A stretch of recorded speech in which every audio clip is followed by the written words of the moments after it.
everybody. Let's give all of you a round of applause, please, for being here.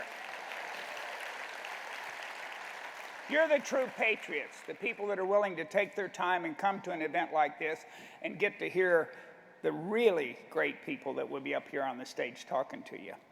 I brought my little friend out because some of you may not know what I invented, and some of you may know what a pound puppy is. Back in 1983, I'm living the American dream. Back in 1983, I got an idea one night, 2 days after Christmas, about a pound puppy. I was working in a factory. I'm not a college graduate. I didn't have money in the bank. I lived paycheck to paycheck, but I had an idea. And I pursued it until it succeeded. Why? Because I had the American dream. I had the possibility to be able to do that. And that's what I wanted to talk to you about today, is the American dream and why it's so critical that we keep it alive for our children and our grandchildren. And that's the important. Please.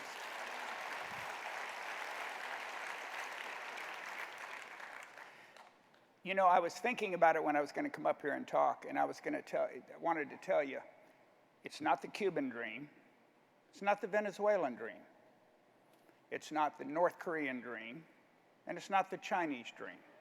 It's the American dream. And you've heard that all over the world.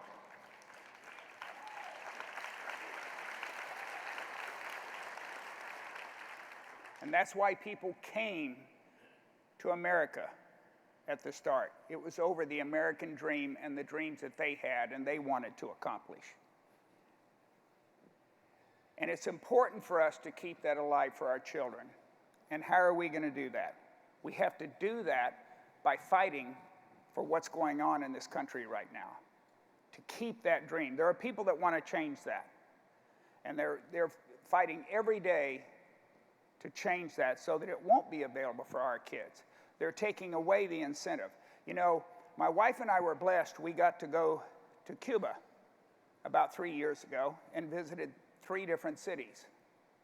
And it was one of the most moving experiences that I had, because our guides would whisper things in our ears as we went through Cuba about how bad it was, about how everything that you hear on the outside is lies. And one guy said something to me one day that really struck me as funny. He said, nobody in Cuba is different. Everybody is the same. No matter what you do, no matter what you accomplish, everybody's the same. And look what it's done for Cuba. Because there's no incentive for somebody to go after their dream. I had one guy tell me, he says, he loves to give Americans tours because they tip nicely, but he has to hide the money.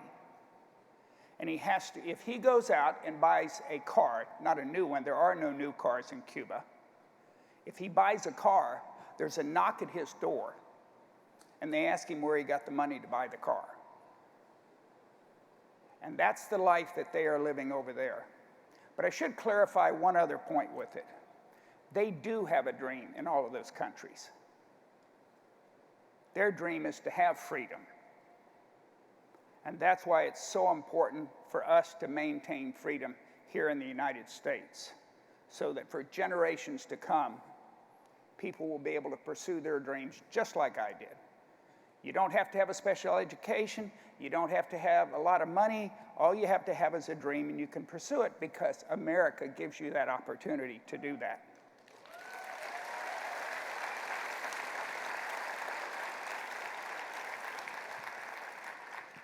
And I love America. I love America with every part of me, as I know all of you do out here. That's why you're here. You love America.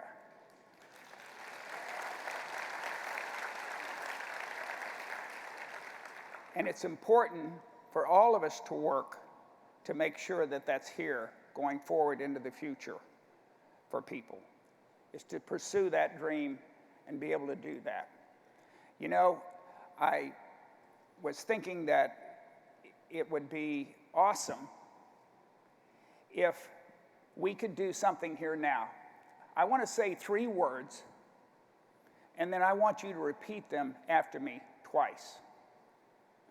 God bless America. God bless America. God bless America. And that's what we need. We need God to bless America, and we need all of you to put everything into everything you can every day to ensure that we have those freedoms here in the United States. I really appreciate your time. Thank you.